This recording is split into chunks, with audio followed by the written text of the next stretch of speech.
Hello friend, may chika ako sa'yo. Grabe ang nangyayari ngayon sa Palestine at Israel, no? Ano bang pinagpuputok ng mga butsi ng mga otaw doon? Sabi ng mga chismosang kapitbahay, matagal na daw nagigyera yung dalawa. Bakit nga ba?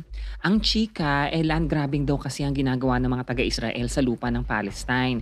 Ang chika naman daw ng mga taga-Israel, yun daw ang lupa na ipinangako sa kanila ng Diyos na dapat lang daw ibalik sa kanila. Usisain natin ngayon at wala naman tayong ginagawa ng Israel at Palestine, kailangan natin tumingin sa mapa ng lupang pinag-aagawan nila ngayon. Eto yan, yung kulay green ang Palestine and yung kulay white naman ay Israel.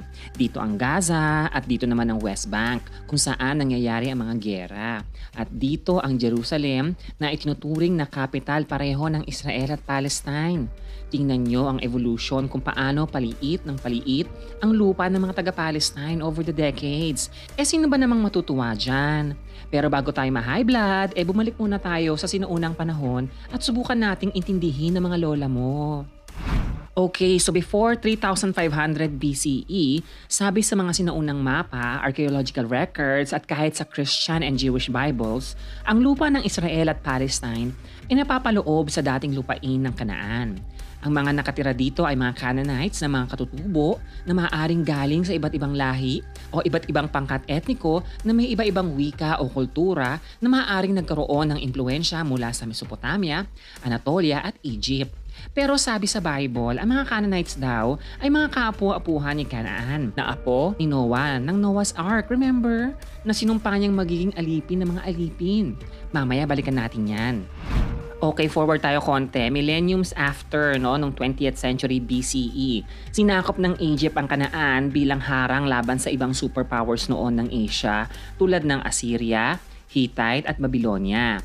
Noong panahong ito, itinayo ng Egypt ang siyudad ng Gaza bilang sentro ng kalakalan at administrasyon ng Egypt at Kanaan. At dahil ang Kanaan ay nasa gitna ng mga superpowers, umunlad ito lalong-lalo na ang mga lugar sa paligid ng Gaza at nabuo ang mga siyudad ng Ashdod, Ashkelon, Ekron at Gath. Dumami man ang mayayamang siyudad sa timog ng Kanaan, ang mga mahihirap na Canaanites naman ay nagkalat sa buong Kanaan. Okay, so forward in time tayo ulit ha. Noong 13th century BCE, may dalawang version tayo na pwedeng tingnan na pinagmula ng mga Israelites. Una ay ang Exodus story ng Bible kung saan ang mga Israelites ay grupo ng mga alipin sa Egypt na sumasamba kay Yahweh. Sila ay ang mga inapo ni Jacob na siya namang apo ni Abraham. Tinulungan silang lumaya ni Moses at nagpunta ng Kanaan dahil sa kanilang paniniwala na ito ang promised land na binigay umano ng Panginoon kay Abraham.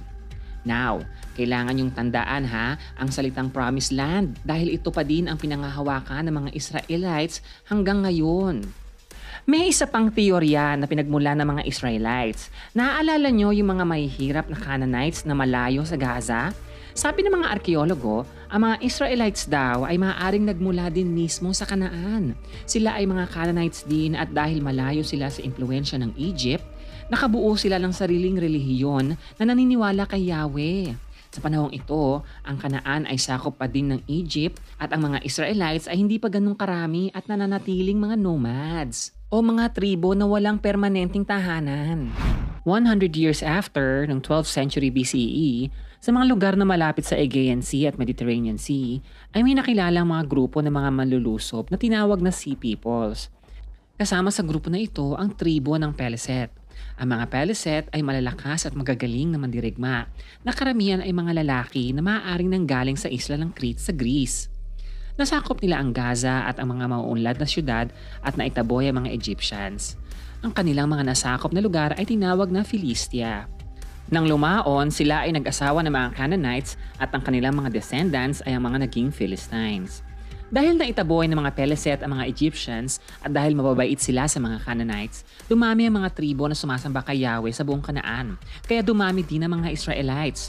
For a short time, may peace and order sa Kanaan at ang Philistia ang naging pinakamaunlad na lugar sa rehiyon ng Asya. Take note, sumasamba na ang mga Israelites kay Yahweh pero hindi pa pinapanganak ang Judaism nung time na ito. Forward na tayo sa 11th century BCE. Habang umuunlad ang Philistines at dahil wala ng Egyptian sa Kanaan, patuloy na dumadami ang mga Israelites. Sabi sa Bible, dahil ang Kanaan ang promised land, nang pumanaw si Moses, si Joshua ang namuno sa mga Israelites sa pagsakop nila sa Kanaan. Dahil nga sa kanilang paniniwala na ito ay ang kanilang promised land at dahil ang mga Canaanites ay mga sinumpang angkan, hindi nag-atubili ang mga Israelites sa pagpatay sa mga Canaanites. Nang masakop nila ito, nabuo ang 12 tribes of Israel. Ang mga pangalan ng mga tribo ay pangalan ng mga great-great-grandkids ni Noah. Pero take note, hindi kasama ang Philistia sa nasakop ng mga Israelites noong panahon na yon dahil kahit madami sila, mas advanced mag-isip ang mga Philistines at mas malalakas. Sabi sa Bible, ang Philistines ang madalas na kaaway ng mga Israelites sa madaming okasyon. Question, bakit sila nag-aaway? Di ba dapat thankful sila sa Philistines dahil sila ang nagtaboy sa mga Egyptians? Ang sagot dyan ay, well, number 1, hindi naman yun ginawa ng Philistines para sa mga Israelites. Number 2, feeling ng mga Israelites na ang Philistia ay part ng Kanaan na dapat sa kanila din. At number 3, according sa mga ancient findings, may inggit factor talaga kasi nga sobrang unlad ng Philistia. Forward ulit to 10th century BCE ha, ang lengguwahe ng mga Israelites ay Aramaic at hindi pa Hebrew. Dahil uso noon ang mga hari sa ibang bansa at nakikita nilang lalong lumalakas ang kalaban nilang Philistines at inggit much ang mga tribo ng Israel, nagkaisa sila at naging Kingdom of Israel. Ang unang hari nito ay si King Saul, tapos si King David. Nung panahon ni David, naging busy siya sa pagsakop sa maraming bahagi ng Kanaan at tuluyan nang naglaho sa records ang mga Canaanites. So talagang naubo sa mga Canaanites. Kaya naman nung panahon ni King Solomon ay bumongga na ang yaman ng Kingdom of Israel. Pero nung namatay si King Solomon, nahati naman ang kingdom sa dalawa. Para sa mga hindi natuwa kay King Solomon na karamihan ay nasa north, ginawang hari si Jeroboam pero napanatili ang pangalan ng Israel. Samantala, ang mga supporters ng family ni Solomon sa south ay itinayo ang Kingdom of Judah. For many hundred years, laging nag-aaway at naggigirahan ng dalawang kingdoms hanggang sa dumating ang mga Assyrians.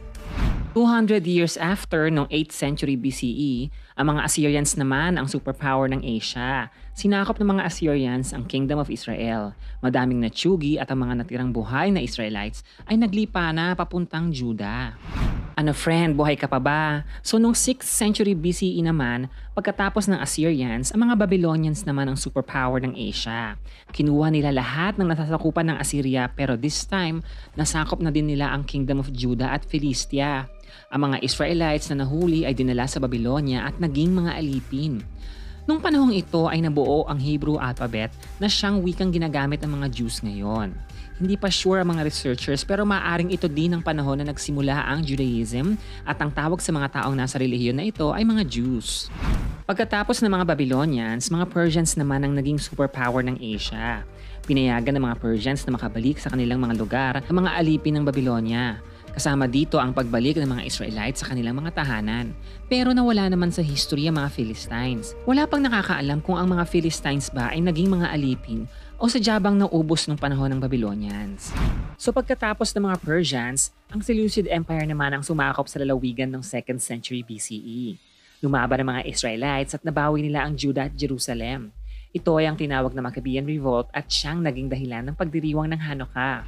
Pinalawig naman ng Hasmonean Dynasty ang Jewish state ng 1st century BCE at tuluyan nilang nabawi ang maraming lugar na dating sakop ng Kingdoms of Israel at Judah. At ito ay tinawag ng Kingdom of Judea. O ayan friend, bago tayo pumunta sa Common Era o konting reminders lang, tuluyan nang nawala ang mga Philistines at Canaanites sa lalawigan bago pa man pumasok sa panahon ng CE o Common Era o mas kilalang AD o Anno Domini na ginagamit natin sa mga kalendaryo natin ngayon. Eto na friend, bibilisan na natin ha kasi mas madami ng ganap. So noong mga Romans na ang superpower ng mundo noong 1st century AD, take note, madami silang sinakop sa Europa at Asia at nasakop din nila ang Kingdom of Judea at dito sumikat ang lolo mong si Herod the Great. Si King Herod ay isang Romano na namuno sa Judea. Nakilala siya dahil sa mga build programs niya ng mga bonggang-bonggang temples, patubig at marami pang iba na hanggang ngayon ay buhay na buhay pa rin sa Israel. Dahil kay King Herod ay yumaman ang Judea at umunlad din ang madaming Jewish communities.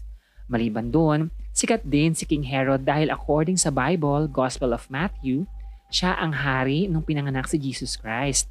O ayan ha, Christmas na friend, favorite mo yan. Dahil sa three wise men, nakilala si baby Jesus na King of the Jews.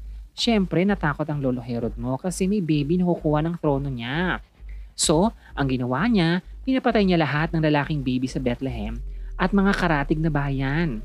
Pero as we know, nakataka si baby Jesus and from there, isinama ng mga Nazarene Jews ang paniniwala na si Jesus ang Messiah. At doon nagsimula ang Jewish Christianity na ngayon ay mas kilala nating Christianity. Pinaniniwalaan ng mga Kristiyano na si Jesus ay lumaki, nagturo, namatay at muling nabuhay sa Jerusalem. Dahil mas sinuportahan ng mga Romans ang Christianity, dito na nagsimula ang paghihiwalay ng Judaism at Christianity at nagsimula ang madaming religious wars. O next century na tayo, itinaboy ng mga Romano ang Jews paalis ng Jerusalem.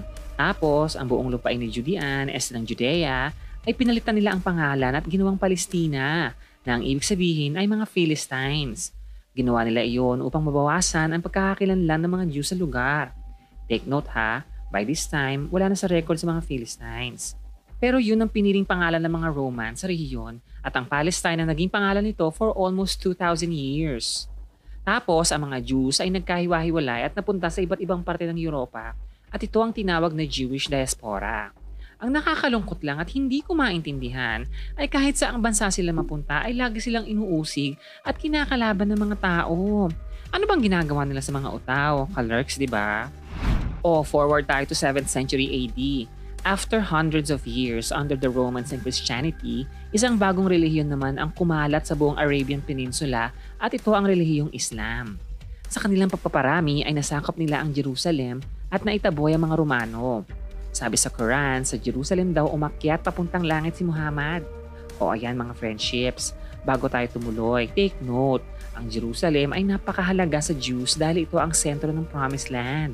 Para sa mga Kristiyano, dahil dito lumaki si Jesus, at para sa mga Muslim, dahil dito sumalangit si Muhammad. Kasama ng Jerusalem ang siyudad ng Tiberias, Hebron at Sefat, at ito ang tinatawag na Holy Land. Dahil konti na ang mga Jews sa lugar at dahil malaki ang tax ng mga Romano, inayawan ng mga tao doon ng Kristyanismo at dumami ang nag-convert sa Islam sa Palestine at ito na ang naging major religion for more than 1,000 years. Pagdating ng 11th century AD, ang mga Crusaders na suportado ng Roman Catholic Church ay gumawa ng bonggang gyera laban sa mga Muslim sa Holy Land para makuhang muli ng mga Kristiyano ang Jerusalem. At dahil kumampi ang mga Jews sa mga Muslim, sinugi na naman ang mga Jews. Take note, Jerusalem lang ang kinuha ng mga Crusaders kaya karamihan ng Palestine ay mga Muslim pa din at ang mga Jews ay nagkalat pa din around Europe. Break tayo saglit ha. Nung panahon ng bubonic plague noong 14th century AD, isang pandemic ang pumatay sa mahigit 25 million katao sa Europe, Asia at North Africa. Pinagkalat ng mga chismosang kapitbahay na ang mga Jews daw ang nagdala o gumawa nito. Dahil sa chismis na yun, madaming Jews ang namassacre sa iba't ibang parte ng Europe. Ang tawag sa puot ng mga tao against Jews ay antisemitism at madaming researchers na nagsasabi na iba-iba ang pinagmumulan ng galit ng mga tao laban sa mga Jews. Maaaring tungkol sa relihiyon at kultura at maaari ding tungkol sa politika at ekonomiya. Pero ibang topic na yun. Mag-comment ka sa baba kung gusto mong pagtsikahan natin next time mga antisemitism. So noong 16th century AD, ang mga Ottoman naman ang isa sa mga superpowers ng mundo. Like always, nasakop na naman ng Palestine and they ruled over it for more than 200 years. Eto na ang resback ng mga Jews. Ang Zionism ay nabuo noong 1897 dahil nga laging inaapi ang mga Jews sa buong Europa. Ang goal nila is ibalik ang mga Jews sa Palestine at makuhang muli ang Promised Land. At dahil madami na silang naipong pera, na-afford ng mga Jews na bumalik sa Palestine. At dahil nga may balak silang i-take over talaga ang Palestine, bumuo na din sila ng sarili nilang mga armed forces habang sila ay nasa loob ng Palestine. At dahil humihina na ang Ottoman forces nung time na to, lalo namang lumalakas at dumadami ang mga Zionist at Jewish forces. Ayan, 20th century na friend! Noong panahon ng First World War noong 1915, ang mga British ang superpower at pinangakuan nila ang Mecca ruler na si Sharif Hussein na ibibigay sa kanila ang Palestine kung tutulong ang mga Arabs na patalsikin ng mga Ottoman. Siyempre, nagawa ito ng mga Arabs. 1 year after that, nangako naman ng British ang mga French na sila ang mamumuno sa Palestine at wala nang iba. After 1 year ulit, ipinangako naman ng British ang Palestine sa mga Jews. So ang gulo, di ba? Kung ano-anong pangako ang ginawa ng British Empire about Palestine para lang makuha nila ang tiwala ng mga Arabs, mga French at mga Jews. Ang theory ay sinadya ng Britain na magbigay ng mga ganitong pangako para mas dumami ang mga kakampi nila at manalo ng World War I. True enough, nanalo nga sila. Kaya naman, pagkatapos ng World War I, sa dokumento ng Mandate for Palestine and Transjordan Memorandum, nakasaad na ang Palestine ay pamumunuan ng British Empire mula 1923 hanggang 1948 at ang Palestine ay magiging national home ng mga Jews. Nakalagay din dito na ang Transjordan ay mapupunta sa mga Arabs sa pamumuno ni Abdullah bin Hussein. So, sa buong 1920s at dahil sa suporta ng Zionism, dumami ang mga Jews na nakabalik sa Palestine. Sila ang puti sa mapa. Ang chika madami silang nabiling lupa sa Palestine na hindi talaga alam kung sino ang mga original owners at dahil doon, itinaboy ng mga Jews sa mga Palestinian farmers na walang pinangahawakang mga titulo.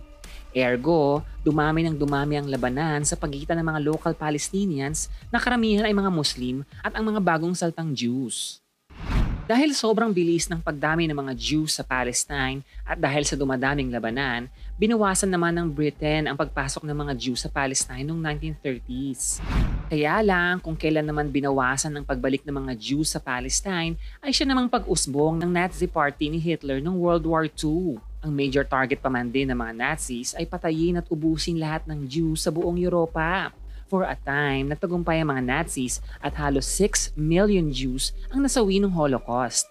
Pero noong 1944, pinayagan ulit dumami ang mga Jews sa Palestine at nagsimula ulit ang Zionist movement para magkaroon ng sariling estado ang mga Jews. Noong 1947, dahil dumadami ang mga Jews sa Palestine at walang tigil ang giyerahan, pinaghiwalay ng United Nations ang lugar ng Palestine at Israel habang ang Jerusalem ay nananatiling international zone. Kaya lang, hindi pa rin napigilan ng mga laban dito. So, noong 1948, bumongga na ang alitan at nagkaroon ng giyera between Jewish Army and Arab Liberation Army sa Palestine. Tinatayang dito nagsimula ang galing ng mga taga-Israel sa paggawa ng mga baril, kaya naman ito ang number 1 product nila ngayon. Nanalo ang mga Jews at opisyal na inihayag ang independence ng Israel. Simula noon, madami pang lugar sa Palestine ang sinakop nila at tuluyang itinatag ang bansang Israel. Nanalong muli ang Israel laban sa mga Arabs noong 1967 at tuluyan nilang sinakop ang Sinai Peninsula, Gaza Strip, Golan Heights at ang West Bank. Forward to 1987, dahil patuloy na dumarami ang sinasakop ng Israel, nagkaroon ng madaming violent protests sa mga Palestinians laban sa Israel. Noong panahong ito, nabuo ang militanteng grupo ng Hamas na may layuning palayain ng Palestine. Para sa Israel, USA at European Union, ang Hamas ay mga terorista pero madaming bansa ang hindi sang-ayon na sila ay mga terorista. Ang Hamas ang magiging governing body ng Gaza Strip simula 2006 forward. Nagpatuloy ang winning streak ng Israel. Pero noong 1993 sa Oslo Accords, ibinalik ng Israel ang pamamahala ng Gaza Strip at ibang parte ng West Bank sa PLO o Palestine Liberation Organization. Ngunit nakasaad dito na ang Palestine ngayon ay naging estado na lamang ng Israel. Ayan, 21st century na! So noong year 2000, nagpatuloy ang kasunduang Oslo at sinuportahan ni Bill Clinton kung saan napupunta ang Gaza Strip at 94% ng West Bank sa Palestine. Pero dahil Israel na ang namumuno sa Palestine, kontrolado ng Israel ang ekonomiya, infrastruktura at agrikultura ng Palestine. Hindi maaaring magtayo ang Palestino ng mga bahay o building sa loob ng Palestine territories na hindi aprobado ng Israel. Sa sumunod na 20 years, madaming naitayong Israeli communities sa mga dating lupain ng Palestine sa Golan Heights at West Bank. At bawat Israeli community ay konektado ng mga bagong kalsada. Ang masaklap dito ay hindi ito basta-bastang magagamit ng mga Palestino at nagtayo pa ng matataas na pader ang Israel sa paligid ng mga maliliit na lupain na natira para sa mga Palestines, kung saan bago makapunta ng ibang Palestine territory ang mga Palestino ay kailangan nilang dumaan sa maraming checkpoints ng Israel. So parang nakakulong ang mga Palestino.